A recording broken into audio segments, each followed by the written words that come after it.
శివద్రవ్యము ఎప్పుడు ఇంటికి తీసుకెళ్ళకూడదు అనేది ఓ సామెత మనకి మొదటి నుంచి కూడా చెప్పబడ్డటువంటిది.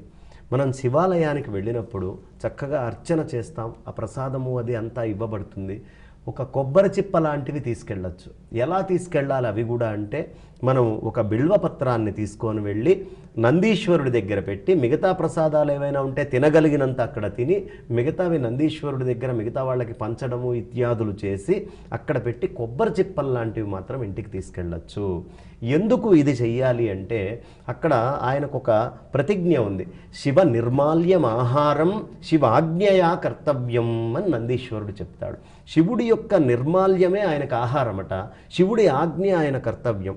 ప్రతి పశువుకి అదే కదమ్మా, మనకైనా ఎవరికైనా శివుడి యొక్క నిర్మాల్యాన్నే ఆహారంగా మనం తీసుకోవాలి.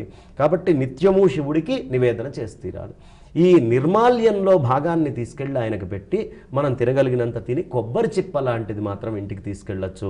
మిగతా శివద్రవ్యము ఏది హరించడానికి వీల్లేదు, తీసుకెళ్ళడానికి వీల్లేదు. కాబట్టి శివద్రవ్యము సాధ్యమైనంత మటుకు ఒక కొబ్బరి చిప్పల రూపంలోనో అలా ప్రసాదంగా కానీ వండినవి తీసుకొని వెళ్ళకూడదు. ఒకటి. రెండో విషయము, మనము చక్కగా చండీశ్వరుడి గురించి అడిగారు.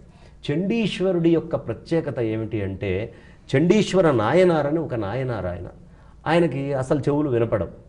ఆయన చాలా మహత్తరమైనటువంటి గోసేవ గురించి కానీ, లేదు గోవుల్ని ఎలా ఆరాధన చేయాలని కానీ, గోక్షీరాలతోటి మృత్తికగా లింగాలు చేసుకొని పరమేశ్వరుణ్ణి అర్చించటం, తన కన్న తండ్రి ఉన్నాడని కూడా తెలియకుండా ఒక శివలింగం మీద కాలు వేస్తే ఆయన తండ్రి కాలునే ఛేదన చేశాడు. ఆయనకి ఇంకేమీ కనిపించేది కాదు, పరమేశ్వరుడు తప్ప ఇంకొకటి లేకుండా జీవించినటువంటి ఆయనకి పరమేశ్వరుడు వరం ఇచ్చాడు.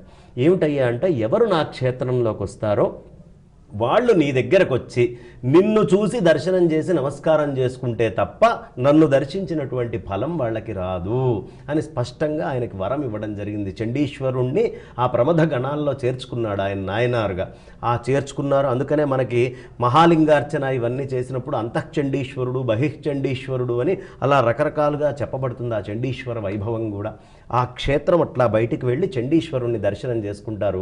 చెవిటివాడు కాబట్టి చిటికెలు వేయటము, చప్పట్లు కొట్టడం చేస్తారు. ఒక్కసారి ఆ చండీశ్వరుడు నన్ను చూస్తే చాలు కదా, పరమేశ్వరుడు నన్ను అనుగ్రహిస్తాడు అని. కానీ ఆయన తపస్సులో ఇలా ముద్ర వేసుకొని కూర్చుంటాడు. ఒక్కసారి ఎప్పుడైనా తెరవకపోతాడా నా జీవితంలో నేను కొడితే? ఒక్కసారి ఆయన చూస్తే వాడు కైలాసంలో ప్రమథగణాల్లోకి వెళ్ళిపోయినట్టే. కాబట్టి ఆ చండీశ్వరుణ్ణి చూడకపోతే పరమేశ్వరుణ్ణి అర్చించినటువంటి ఫలితం మనకి ఎన్నడూ కలదు. కాబట్టి గుడికి వెళ్తే ఖచ్చితంగా చండీశ్వరుడి దగ్గరికి వెళ్ళాలి, ఆయన దగ్గర నమస్కారం చేసుకోవాలి, ఏదో ఒక పదార్థం అక్కడ పెట్టాలి, బయటికి రావాలి. అప్పుడే శివదర్శన యొక్క సంపూర్ణమైన ఫలితం మనకి